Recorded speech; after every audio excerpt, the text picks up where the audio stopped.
One of the causes of many people's being destroyed by the devil is depression. Napakarami na ngayong nade-depress. Kabagamat nung araw man ay marami, wala palang pangalan na depression yon.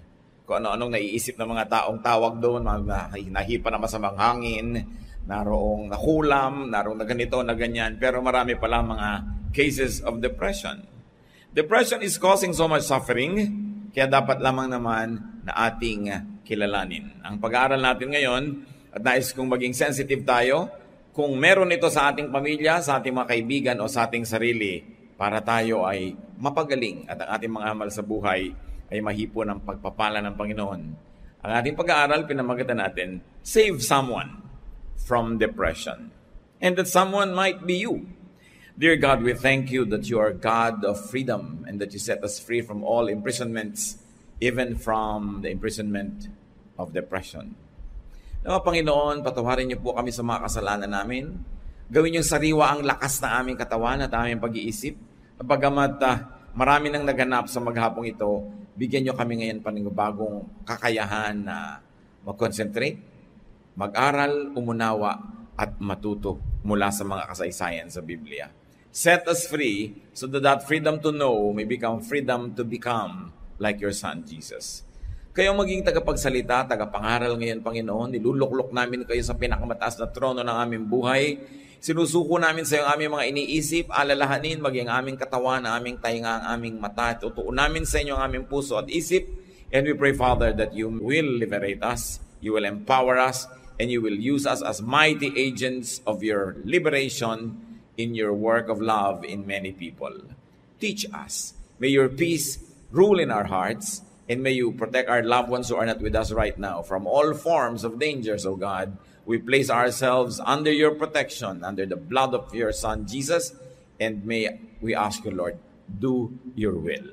Let your glory shine in our lives and cast out all the darknesses that are trying to manipulate us. Father, we seek you. We thank you. In the name of your Son, Jesus, our Lord, our Savior and friend. Save someone from depression. We'll be reading from the Contemporary English Version. We'll begin with Luke chapter 8, 26 to 27, a very familiar story. But today we read it from the lenses of that illness called depression. Jesus and his disciples sailed across the Lake Galilee and came to shore near the town of Gerasa. As Jesus was getting out of the boat, he was met by a man from that town. The man had demons in him. So ang Panginoon ay tumawid ng lake para lamang puntahan ng isang tao na inaalihan ng maraming masasamang espiritong nakatira sa kanyang katawan. The demons entered his body and cohabited with his soul, with his spirit. Ang puso ng tao iisa lang, kasya lang doon ang Diyos at siya, dapat yun ay tama na, pero ngayon may nakikisingit, may informal settler, no? Dito sa katawan ng taong ito, at ito ay mga masasamang espiritu, not one but many. And this spirit would strive to dominate his, meaning the person's spirit. At bibigyan siya ng isang tinatawag nating split personality. Now, no ang Panginoon ay dumaong doon sa pampang, kusang lumapit ang lalaking ito sa Panginoon. He went towards Jesus to meet him. So, a certain part of him, his real self, you might want to think, wanted Jesus and wanted deliverance. Tandaan nyo, may nag-aagawan sa kanya sa loob niya. Ngayon, may nakapanaig nung sandaling yon, yung taong totoo, hindi yung nakikitirang masamang espiritu, dahil lumapit sa Panginoon. Luke 8:27, he had gone naked for a long time and no longer lived in a house, but in the graveyard.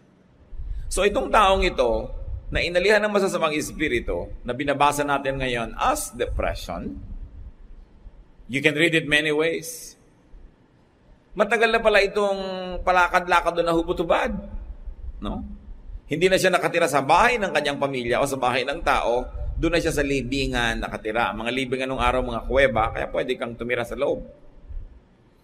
So what are the effects of this spiritual domination? Nakedness. lack of propriety and dignity.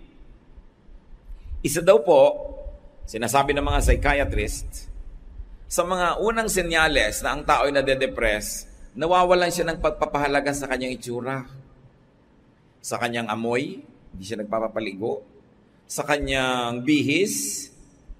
Yung iba pa nga, hindi lang naglalakad sa paligid ng syudad nating hubot-hubad, naliligo pa ng putik, pinupuno ng putik ang mga buhok-buhok nila, nagkakaroon ng uri ng pagkasira ang personalidad. So it is a form of and a sign of depression. Kaya marami makikita niyo sa mga mental institutions, bigla nila naguhubo. No? Kasi isang part yun ng pagtanggal ng espiritu ng dignity ng tao. Kasi mula nang ang tao ay ma-realize niyang siya'y hubad at ikinahiya niya ang kanyang pagkahubad o kaya ay hindi naman dahil lang laging hiya, kundi gusto niyang maging proper, ang ginawa ng Panginoon, di ba dinamitan niya si Eva at si Adan? Tinakpan niya. Ay ayaw pala nila nang naka-expose, tinakpan. Ang ginagawa ni Satan, lagi kang hinuhubaran. Kaya alam niyo kung anong nangyayari sa mga taong hubad ng hindi naman dapat. No? Inaalihan ng espiritu. Imbes takpan ng katawan, itinitinda. Hindi naman yun ang marapat. So what else is the effect of this spiritual domination? Separation from the living. There was isolation. Imbes siya ay makitungo, makisalamuha sa mga buhay, doon siya nakahalo sa mga patay na. Another sign of depression, yung mga taong ayaw nang pumunta sa mga okasyon, ayaw nang umattend ng mga social gathering, ayaw nang makipagkapwa, ayaw nang makipagmabutihan. Ang gusto na lang mag-isa, ayaw nang makihalubilo. Binabasa natin ang lahat ng ito para maisip nyo, ay, ganun yata ang kuya ko, ganun yata yung ate ko, para makita natin kung kailangan ba ng healing ng mga mahal natin sa buhay. Another spiritual domination's effect is the affinity with the dead. Of course, there was decay and lifelessness and uncleanness among the dead. At yun ang gustong puntahan nitong taong sobrang nade-depressed. Luke 8:28-29. The man saw Jesus and screamed. He knelt down in front of him and shouted, Jesus, Son of God in heaven, what do you want with me? I beg you not to torture me. He said this because Jesus had already told the evil spirit to go out of him. The man had often been attacked by the demon. So the demon was living inside of him, but the demon was also attacking him. Mahirap yun, yung ang kalaban mo nasa loob. Hati ang loob. Yung tao, hindi lang siya.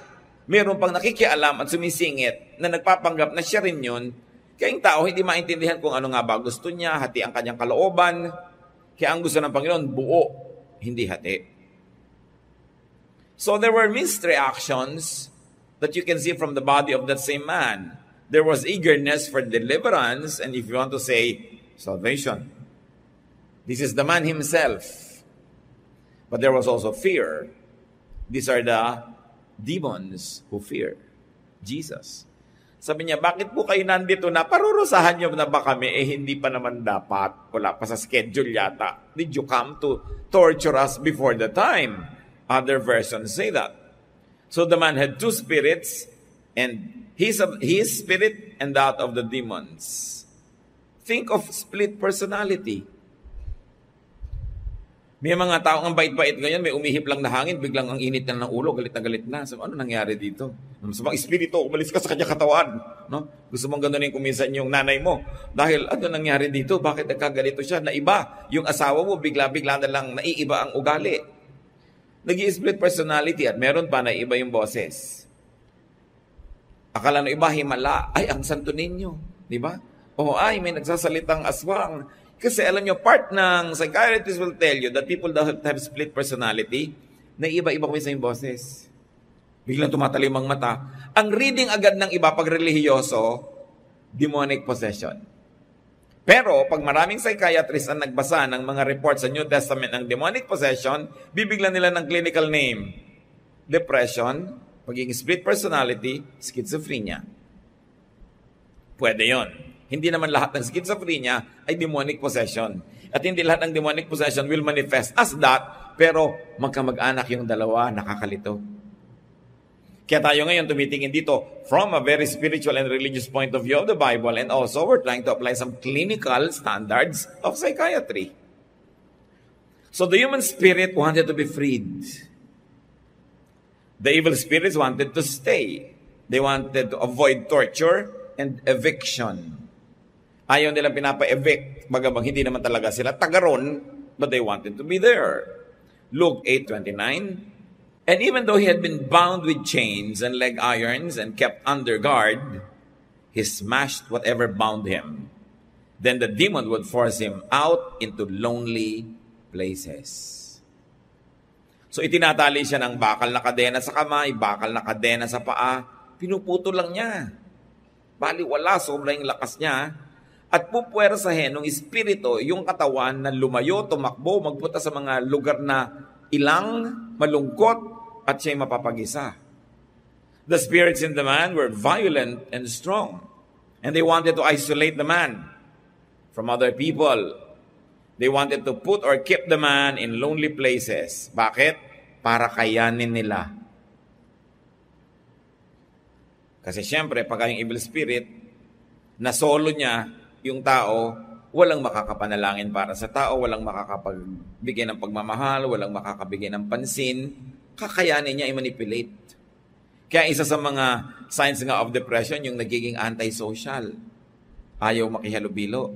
Dapat yon kung nararamdaman nyo mismo sa inyong katawan, labanan nyo yan. Kasi hindi nyo dapat papanalunan yung espiritu na gusto kayong ilayo sa kapwa-tao. Kung nakikita natin na nagaganap sa mga mahal natin sa buhay, let's make our company and companionship even more attractive and nicer and more caring so that the person that we love will have more reasons to stay with us rather than go away.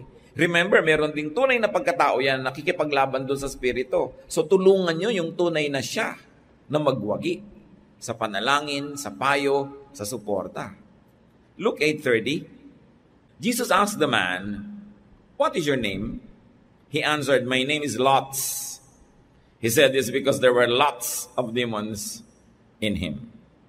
So marami kami, pulutong, angaw-angaw, laksa-laksa kami. No? Napakarami.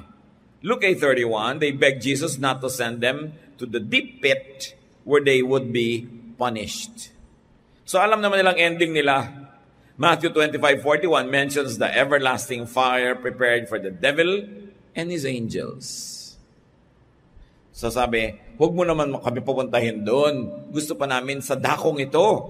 In verses 32 to 33, a large herd of pigs was feeding there on the hillside. So the demons begged Jesus to let them go into the pigs. And Jesus let them go.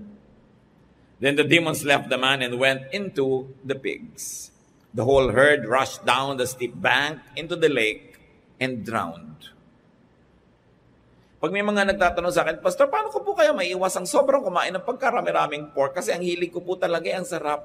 Ay, basahin niyo yung Luke 8:32 to 33. Baka matulungan ka. No? Nasa dinami-rami ng malilipatan sa balat ng lupa, ay doon lumipat. No? Of course, hindi naman ibig sabihin yung kakainin mong pork chop, yan nakatirang espiritu, pero malay mo. Diba? So, isip-isipin mo na lang yung para kuminsan, hindi ka masyadong ganado, kumain ka na lang ng isda, which is healthful.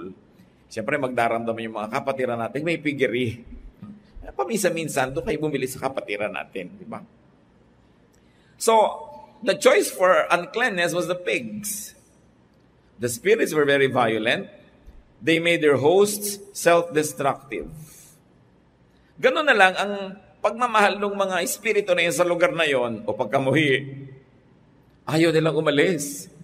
Gusto nila patuloy sila manggulo doon. Kaya nung papaalis sila sa tao at hindi nila matatanggihan, siyempre ang Panginoon, nakiusap, palipatin sa mga baboy. Oras namang nilipatan nila yung mga baboy, agad-agad yung mga baboy nawala ng bait, nawala rin sa sarili, nag-split personality rin sila, pero dahil sila ay mas mababa ang antas ng espiritu or wala sila siguro ang espiritu, sabi nga ni Solomon, sino ba makakapagsabi ng ganyan mga bagay?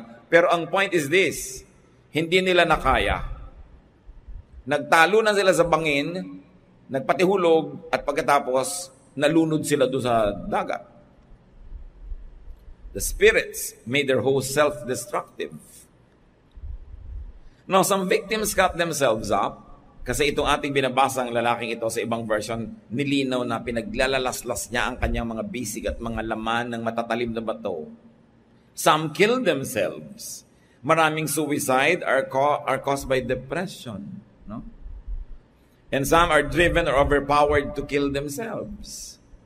Kaya yung mga tunay na mga depressed, yung genuine cases, tahimik yan nagpaplano na magpapakamatay siya at para walang makaabala. Kaya maraming nananakot, pag iniwan mo ako, magpapakamatay ako. Madalas gimmick lang yun. No?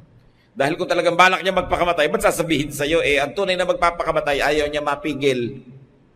So alam mo yung nag-iinerte para mapigil mo, sasabihin niya. Pero hindi lahat, baka din serious, so suriin nyo. No? Pero madalas, arte lang yan. No? Napakarami ng ganun. Pero mangilan-ngilan, may serious din. So, napakasama ng bunga ng presensya ng mga espiritong ito sa tao. Yung tao gusto niyang sirain ang buhay niya, yung katawan niya, at kung pinakamatindi, yung wakasan niya, ang kanyang buhay, na Diyos lang ang may bigay. At Diyos ang dapat lang na magwakas. Kaya sabi ng Panginoong Yesus sa John 10:10, a thief comes only to rob, kill, and destroy. May mga taong ganyan. Susuriin ninyo ang mga kaibigan nyo, ang may impluensya sa inyo. There are people talaga, padala lang ng impyerno to rob, to kill, and to destroy you. Dapat tinita mo, anong effect sa akin ng taong ito? Anong nagiging bunga sa akin ng payo niya? Pagkasama ko siya, anong nagagawa ko? Dapat sinusuri niyo yun dahil baka padala yan ng impyerno. Luke 8:34-35. When the men taking care of the pigs saw this, they ran to spread the news in the town and on the farms. The people went out to see what had happened, and when they came to Jesus, they also found the man. The demons had gone out of him, and he was sitting there at the feet of Jesus. He had clothes on and was in his right mind. Ang ganda naman ang nangyari sa taong to, dinalaw lang ng Panginoon. Napalayas yung mga masasamang espiritong gumugulo sa kanya.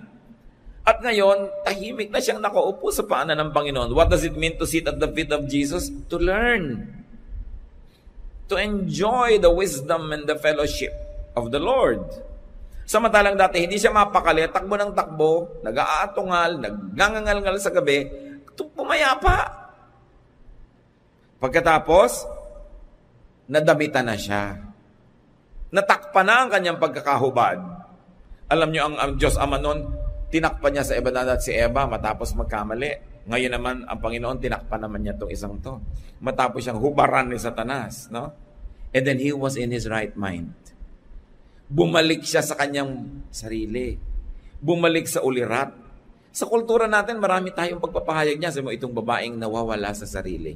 Di ba? Kung anong pinagagagawa, mawala lang ako sa sarili ko. Na bigla lang ako, hindi ako yun. Yung mga ganon.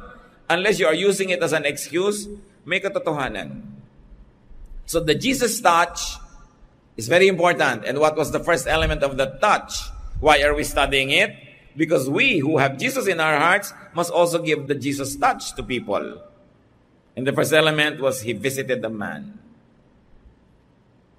Kung meron kayong alam na nade-depress, nalulungkot, naiibang ugali, dalawin. Make a connection. And then he drove away the demons from inside him. We can do that.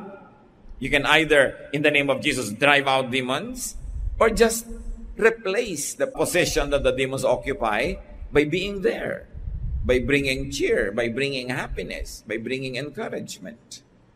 And then the Jesus touch restored the man's peace and serenity. Ano bang effect natin sa mga tao? Peace and serenity o trouble? Tayo din dapat nag-iisip, ano bang effect sa akin ng kaibigan ko na to? Anong effect sa akin ng babaeng ito? Anong effect sa akin ng lalaking ito? Natatahimik ba ako o naliligalig? Isara ang pinto at huwag papasukin ang mga maliligalig. The Jesus visit restored the man's dignity, propriety, and self-respect. Now he was clothed. And it also restored the man's sanity and intellect, wisdom, reason. Bumalik ang katinoan. Nawala kasi sa sarili, pero ngayon, ibinalik ng hipo ng Panginoon sa kanyang buhay. Kung may tao na ating nalalapitan, nakakausap, nagiging kaibigan, dapat nahihipo sila ng Panginoon, dala-dala natin ang loving touch ng Panginoon, nare-restore sila. Nababalik yung ulirat, bumabalik ang katinoan, na itataboy ang mga kabaliwan at mga kabalbalan sa buhay at umaayos ang buhay. Yun dapat ang influence natin sa kapwa. At ganon din ang panukat natin sa influence natin ng iba. Kaya mga anak, pagka kayo ay pinagsasabihin ng mga magulang tungkol sa inyong mga kaibigan, suriin nyo, ano bang influence sa akin ng mga kaibigan ko? Napapataas ba yung grade ko o napapababa? Napapapasok ba ako sa eskwela o napapa-absent? Nagiging mabuti ba ako at matinong tao o lumalabas yung masama kong ugali? Ganun ang pagtingin mo sa tao, yung effect niya sa'yo. Dapat tinitingnan. Luke 8:35 to 37. But the people were terrified. Then all had seen the man healed, told about it. Everyone from around Gerasa begged Jesus to leave because they were so frightened. Sa halip na tanawin nilang utang na loob na yung lalaki ay pinalaya mula sa masamang espiritu, nagkaisa pa sila na pakiusapan ng Panginoong layasan ang lugar nila. Iwan niyo po kami, please lang. Why? Takot daw sila. Who drove Jesus away? Probably people who had lost the pigs. Yung mga may-ari at marami pa mga babuyan doon, baka mamaya, ganon din ang maganap. Alam niyo yung mga tao may alagang baboy, ayaw niya sa Panginoon. Ano man yung baboy na yun, ha?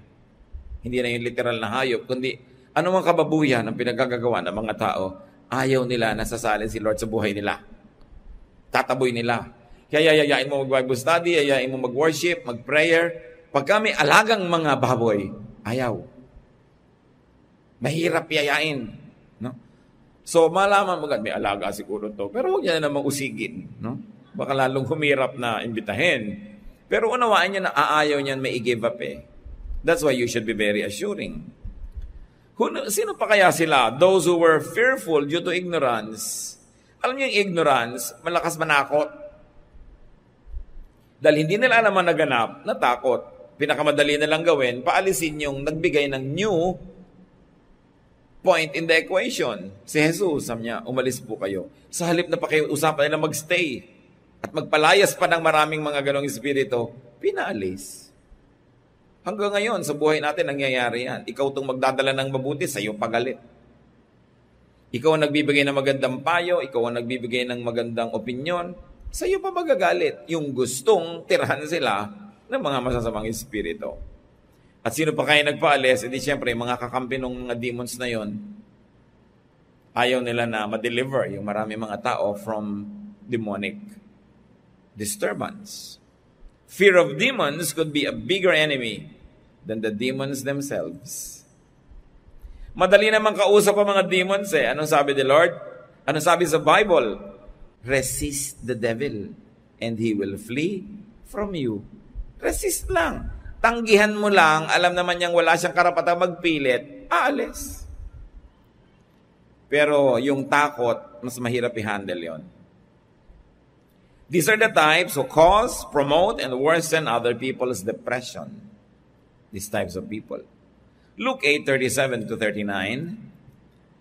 When Jesus got into the boat to start back, the man who had been healed begged to go with him. But Jesus sent him off and said, "Go back home and tell everyone how much God has done for you." The man then went all over town, telling everyone that Jesus had done for him.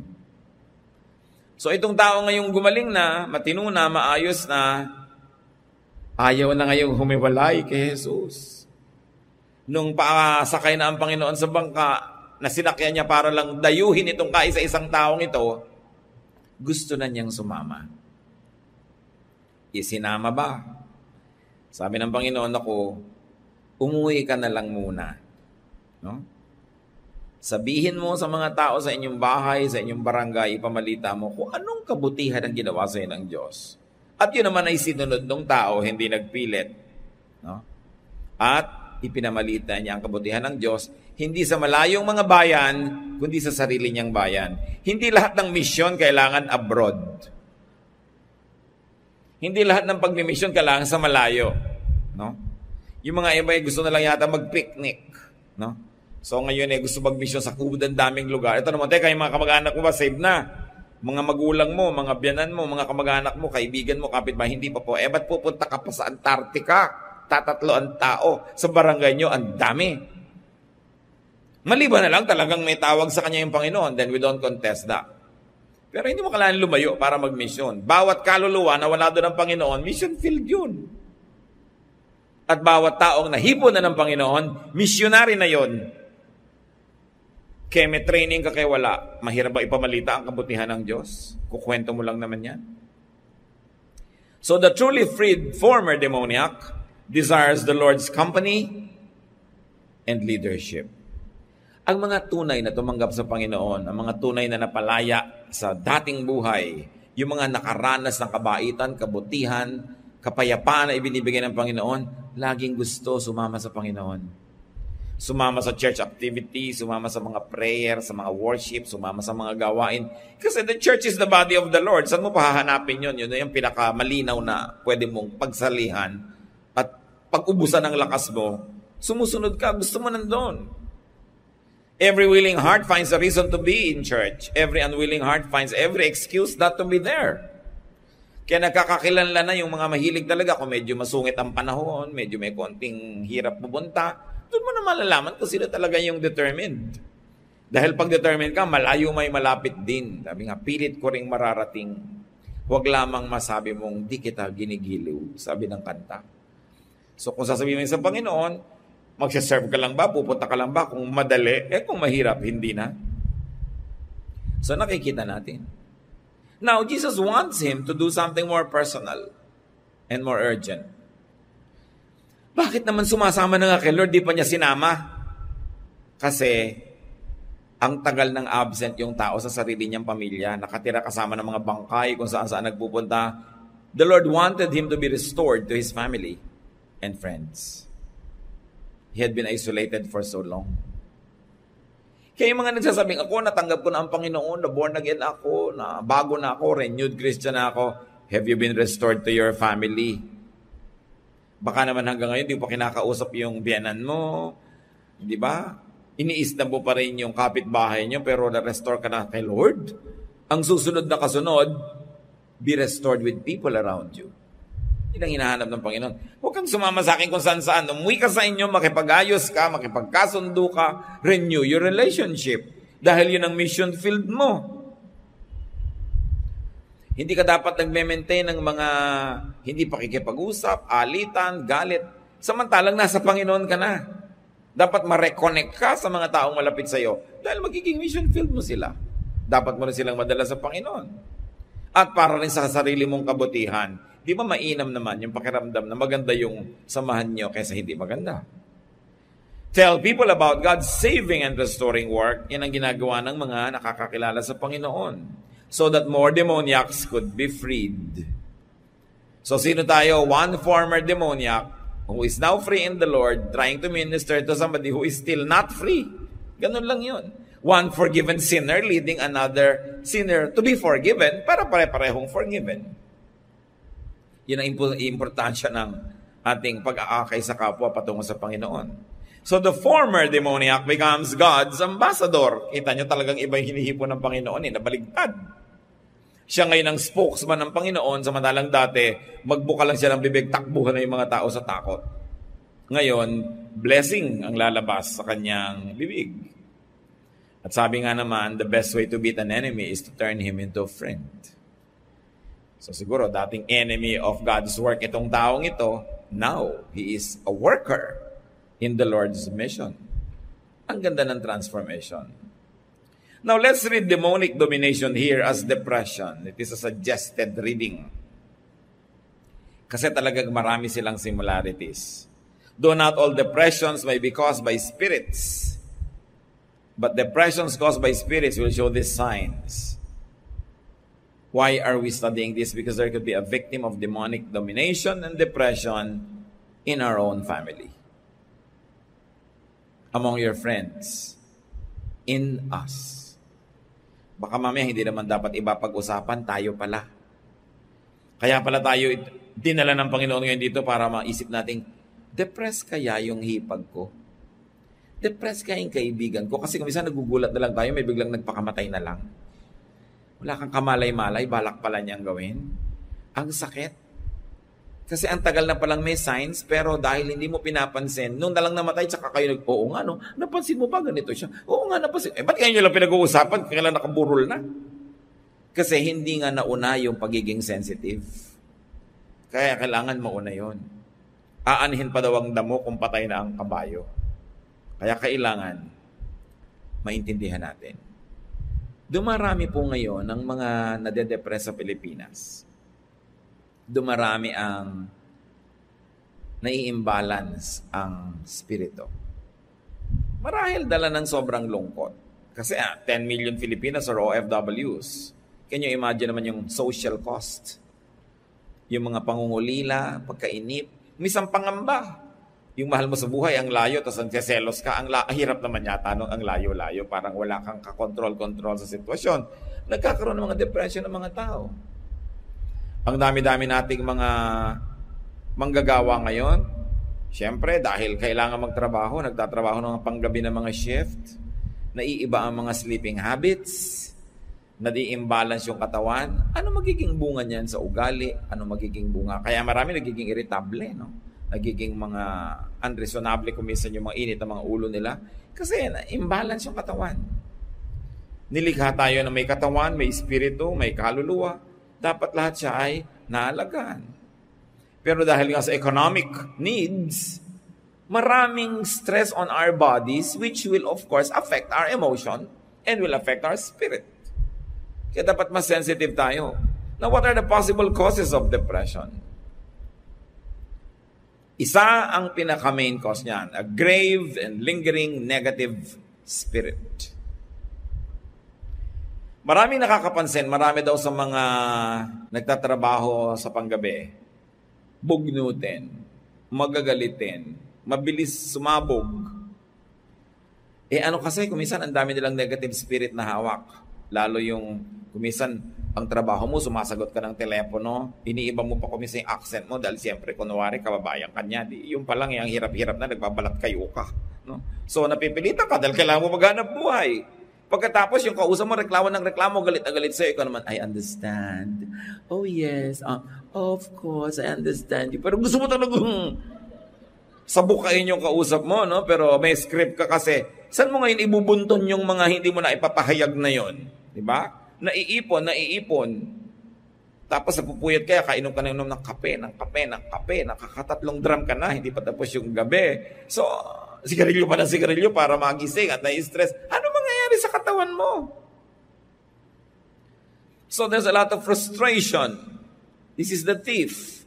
Frustration and sometimes unfulfillment. Hindi mo masabi sa kausap mo yung gusto mong sabihin. Maraming frustration. And I like you to think in terms of family. Lalo sa mag-asawa.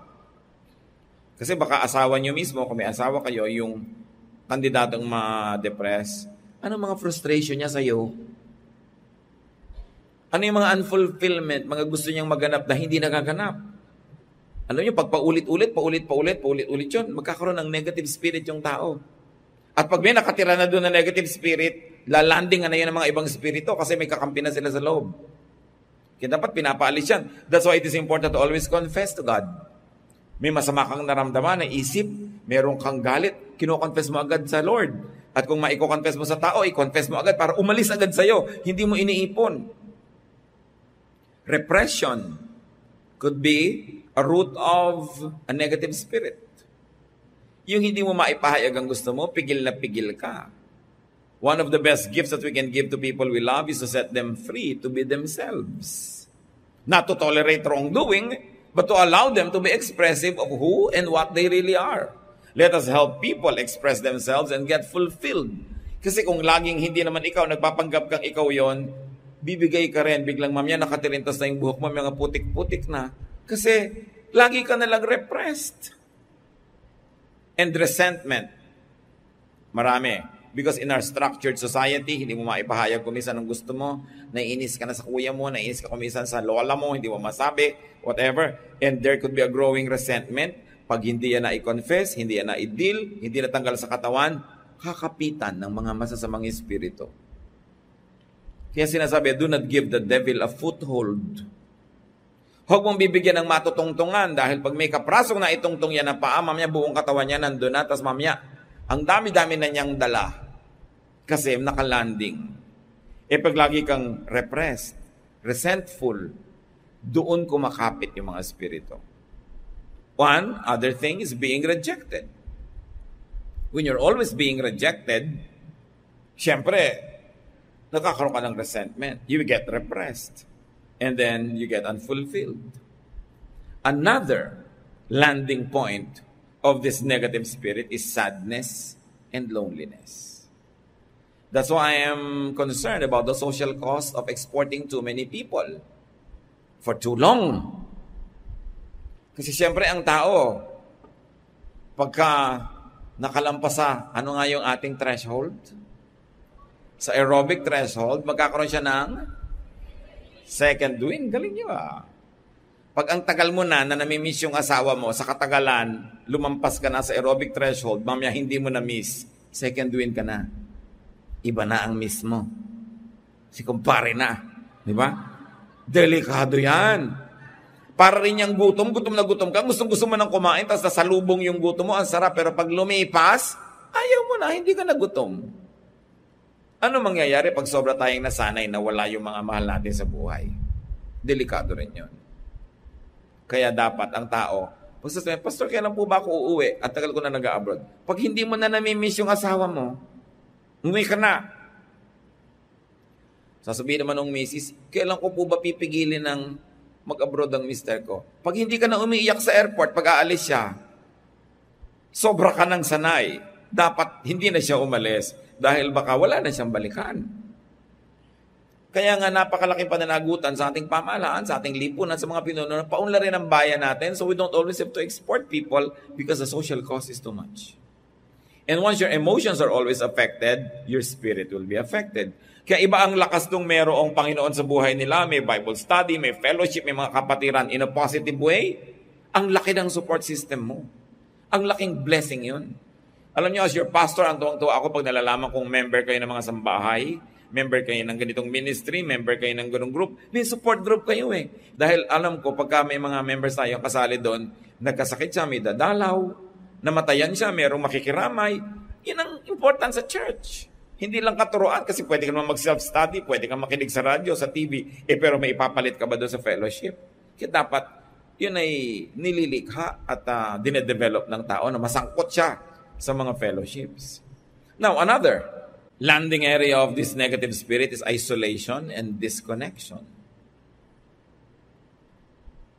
Kaya kailangan huwag tayo nagpupuwera ng tao. Kumisa sa sarili mong pamilya, puwera ka eh. Parang may mafia yung nanay mo tsaka yung isang kapatid mo, sila lang, puwera ka. Wala dapat ganun. Lalo kung kayo yung may otoridad, kayo yung mas nakakatanda, always include people.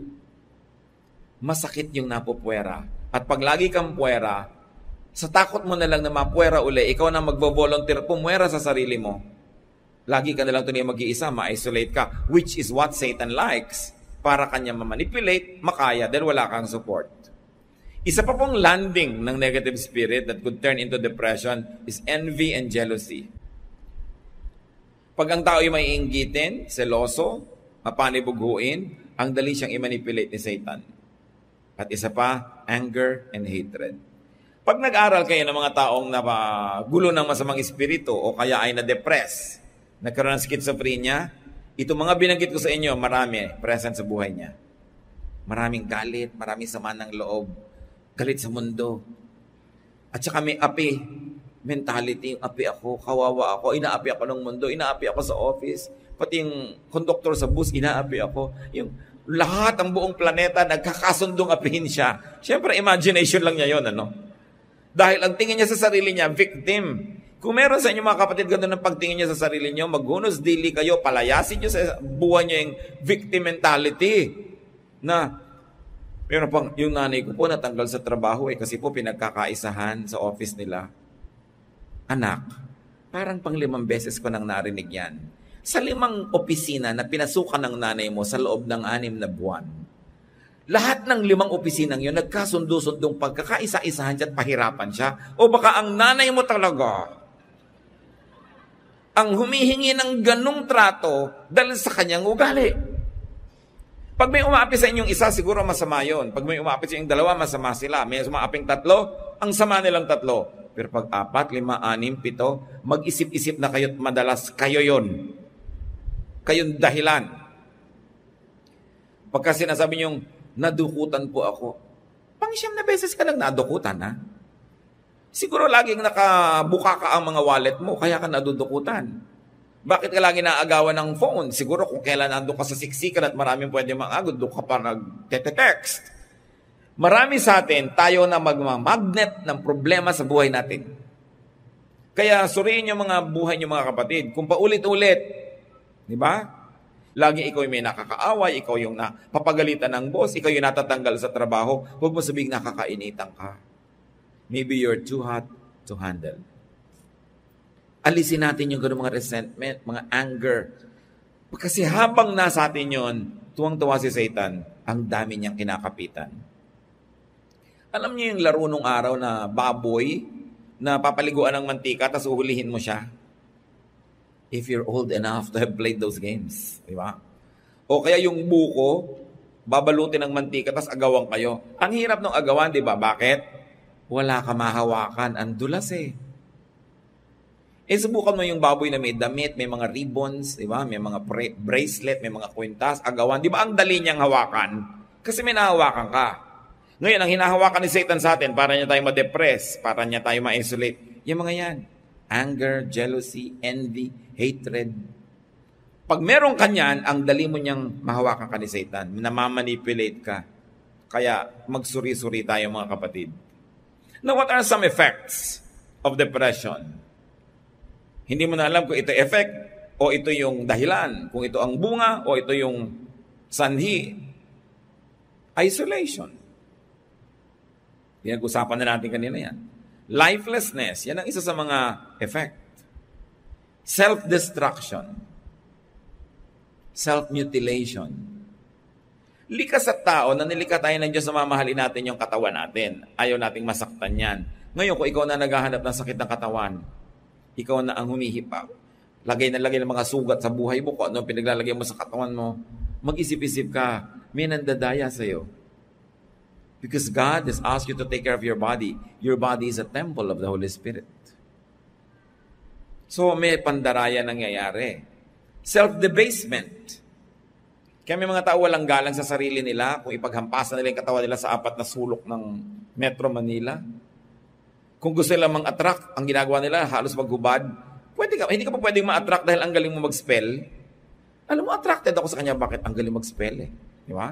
O dahil ang galing magluto, o wala ka na bang ibang pwedeng asset kung hindi yung ipaghampasan ng katawan mo sa balat ng lupa. Because you debase yourself. You make yourself cheap. Pero yan ay deception. Kasi sinasabi ni Satanas sa'yo, wala ka ibang asset kundi ang bewang mo. Di ba? Wala ka ibang asset kundi ang balakang mo. Wala kang ibang asset kundi ang buhok mo. It's a deception. Ang dami-daming asset ng tao. Pero yun na lamang na pagtutuunan ng pansin ng isang taong lumiliit ang pananaw. Isa pang effect, fear. Yung mga depressed people are afraid. No? And because they're always afraid, they lose their good reason. Kasi ang taong natatakot, nawawalan ang katwiran. So loss of reason is another symptom. What is a cure for depression? Kanina pa natin pinag-uusapan, the Jesus touch, the Jesus ministration. So visit. It's important to have visitation and connection and reconnection. Kung kayo yung nade-depress, walang dumadalaw sa inyo, kayo na yung dumalaw sa mga tao. Malay ba naman nila nade-depress kayo, hindi naman sila lagi nakatuon sa inyo at kayo pinapansin pirme. Pero pag napapansin mong, teka, depressed na yata ako, kayo nang gumawa ng paraan. Get out of your cave, leave the dead behind, reconnect with people who are alive. Conversation is one of them. Kaya nakita niyo sobrang mga nade-depress sa Amerika, sa mga developed economies, nagbabayad pa ng psychiatrist para lang makausap. They pay by minute or by the hour. Something that cannot happen in the Philippines. Dahil ayaw mo nang magsalita, pinipilit ka pa. Napaaminin ng mga kapitbahay mo na lahat ng bagay. Sa dami ng pwede makipag-usap, which is a blessing to us. Pero dapat naman lagyan natin ng saysay yung ating mga kwentuhan para may katuturan. Healing words. Ano ba yung mga healing words? I love you. I'm sorry. You are welcome. No? You're beautiful. You're good. Ang lakas magpagaling yan ng mga sugat ng puso. Kaya nga kuminsan, ang dami mo sama ng loob, nasabihan ka lang, halika, sama ka sa outing, galing ka na. Kasi it's a healing word. Ngayon mga kapatid, maging generous tayo sa pagbibigay ng healing words. Kaya mahirap na trabaho yung critic. Halimbawa, professional critic ka, ang daming tao, pinapersonal yung criticism mo, marami tuloy galit sa iyo. Mahirap na trabaho yun kasi hindi healing words yung binibigay mo. But be a healer. When you speak, let the Holy Spirit heal people. Instead of inflict wounds on people. Matalim ba ang inyong mga dila? Pag nagsalita kayo, may nagdurugo, may nasasaktan, tapos pinagpamalaki nyo pa, I am really, incurably frank. Pero anong ginagawa nun sa tao? Anong ginagawa nun sa'yo? Kailangan pagbaguhin natin yan. Words should heal. And then we need connection. Now we can do a driving out of demons. Tulad din ng detoxification and cleansing. Di ba kahit mga drug dependents, dinedetox mo na yan eh.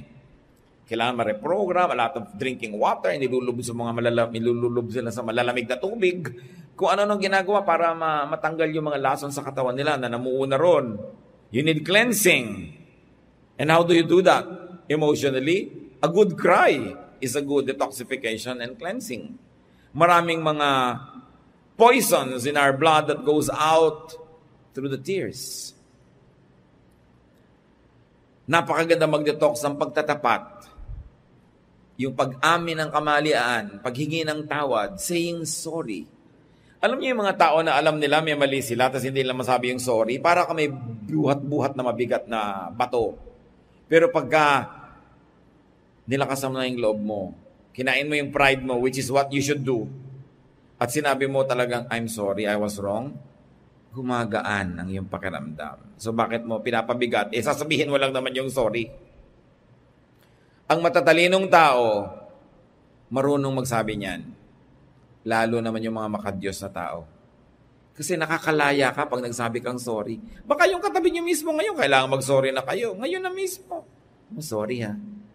Isang sorry lang naman, parang magic eh, no? I mean, bati na kayo agad. Tapos na agad lahat. Ba't hindi masabi? Important yon. Cleanse. The program, reprogram. And what else is important? Fellowship. Connection and reconnection. Acceptance. Kung meron kayo mahal sa buhay na mayroong ugali, may asal, may characteristic na hindi nyo matanggap, pero talagang yun na siya, tanggapin nyo. Yun ang pinakamaganda nyong gift. Hindi siguro nyo tatanggapin to the point na pwedeng diyan ka na buong buhay, pero tanggapin nyo para magsimula siyang mag-improve, magbago kung pwede, pero kung hindi man, tanggapin nyo pa rin, lalo't member ng family nyo. Sino pang tatanggap sa kanya? Don't reject people because it isolates them. Affirmation. You have to affirm people. Ito mahal ko talaga. Ito mahal ko talaga. Kahit mga tuta, may dalawa kayong tuta sa bahay, hawakan mo yung isa lalapit din eh. Hindi siya papayag, hindi siya kasali. Lalo ang tao. Huwag kayo nagpupuwera. Don't play favorites. Because yung hindi paborito will be depressed. Marami sa atin, nagkakaganyan-ganyan tayo. Ang may kasalanan, sarili natin pamilya. Kasi hindi tayo ina-affirm at hindi tayo minamahal. Now, it's very important, restoration. So, kung nagkamalian noon, ayusin. May utang ka, bayaran mo para may restoration. May sinabi kang masakit, palitan mo ng I'm sorry, I was wrong. Mare-restore yun. What is the result of the Jesus touch? Restoration of balance of the physical, mental, emotional, and spiritual aspects of the person. Ang tao, physical, katawan, mental, isip, emotional, ang ating damdamin, at spiritual, ang ating espiritu. Sama-sama yun. Dapat agree lahat yun. Kaya pag ang ginagawa ng katawan mo, masarap sa kanya, pero kontra yung espiritu mo, hati ka, magkakasakit ka, pag pinagpatuloy mo yan, madadepress ka. Kasi iba yung pinaniniwalaan mo, tapos iba yung ginagawa ng katawan mo. Hindi isa. Yung emosyon, gustong-gusto mong mahalin yung isang tao, pero ang proud mo, ayaw mong ipakita. Physically, ayaw mong ipakita yung emotion mo. No? Gusto mo siyang kamutan ng likod, pero ayaw mong pansinin kasi galit ka. Nagsasuffer ka emotionally. So don't do that. Kailangan buo. Tingnan niyo ang Panginoon, Luke 2:52, kung paano i-describe sa Biblia na lumaki. Jesus became wise and he grew strong. God was pleased with him, and so were the people. You're talking about wisdom, mental. Jesus became wise. He grew strong physically. God was pleased with him, spiritual relationship, and so were the people, social. Balance. Kahit sa medicine, binabalance ka. Kaya pag mababa yung sugar mo, papataasin. Mababa yung platelets mo, papataasin para balance. Hindi pwedeng sobrang taas na kolesterol, papababain naman. Dapat balance. So, gano'n din ang pagkatao natin para tayong malusog.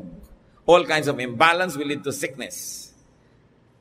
Kaya ang sinasabi yun ng New International Version of the same verse, and Jesus grew in wisdom and stature and in favor with God and men. So, visit, touch, minister to someone possessed or someone depressed. Be sensitive. Be on the lookout for people who might need your help. Prevent depression among your loved ones. Tayo may pananagutan sa isa't isa, lalo sa ating mga pamilya. And prevent depression in you. Baka kayo mismo yung nade-depress. Huwag kayong makikinig doon sa boses. Kasi ang depression, pag malala na, nakakarinig ka na ng mga tinig. Depression yan. Napapalayas yan. Walang tinig. No? Depression yan. Kasi nadidinig ko? Ate, depress ka lang. Diba? Halika, mag-swimming tayo. Buko pie lang yan. Diba? Kung ano nagpapasaya sa'yo, halika gawin natin para yung mga tinig na yan mawala. Kasi talaga, yung tinig na yan, pag nakakarinig ka na, lalo ka na paparanoid dahil bakit ako nakakarinig? No? It's here in the mind. Kasi nga, imbalanced. Examine yourself if you're depressed. Get a touch from God. And reverse and balance your situations. Be free. God wants you free. The thief comes only to steal, kill, and destroy. Sabi ni Lord, I came that you might have life and have it abundantly. Dear God, we thank you that you care for us. Salamat sa napakagandang example na to na ang Panginoong Jesus tumawid ng dagat para sa isang tao lang. Turuan mo kami magpahalaga kahit sa isang tao lang, hindi laging numbers. At turuan mo kami tulad nung tao na yon na lumapit sa iyo. Labanan yung mga espiritu na sumisira sa amin at lumapit kami sa iyo, Panginoon, para kami mapagaling ninyo. Yumuko tayong lahat at manalangin with eyes closed and focus on the Lord. Ama namin sa langit, kayo ang nakababatid ng laman ng puso ng bawat isa.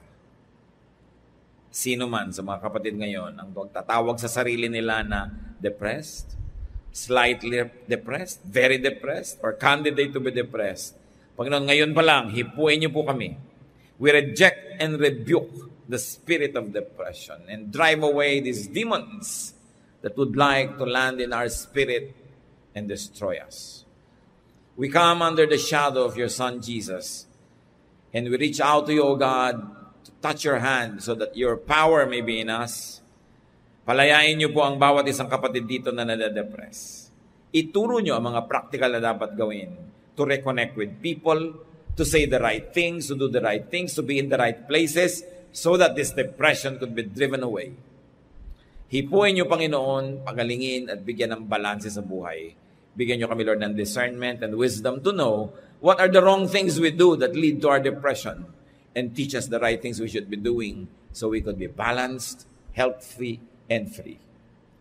At ganoon din, Panginoon, habang kami inakayuko sa iyong presensya, inaalala namin ang makilala, kaibigan, mahal sa buhay, kamag-anak, na sa tansya namin, Lord, maaaring depressed. Touch them also. Kahabagan mo, Panginoon, at padalawin mo rin ang iyong espiritu sa kanila. At loobin mong kami ay maging instrumento mo, Diyos, to be instruments of blessing, to be instruments of the touch of Jesus in their lives, so that through our ministration, we will help them get out of their depression so they could be free. Magbulay-bulay tayo, mga kapatid, sa ilan pa mga personal application ng napakahalagang mensaheng ito, at nawa sa ating pag-unawa, we will be agents of blessings to heal ourselves.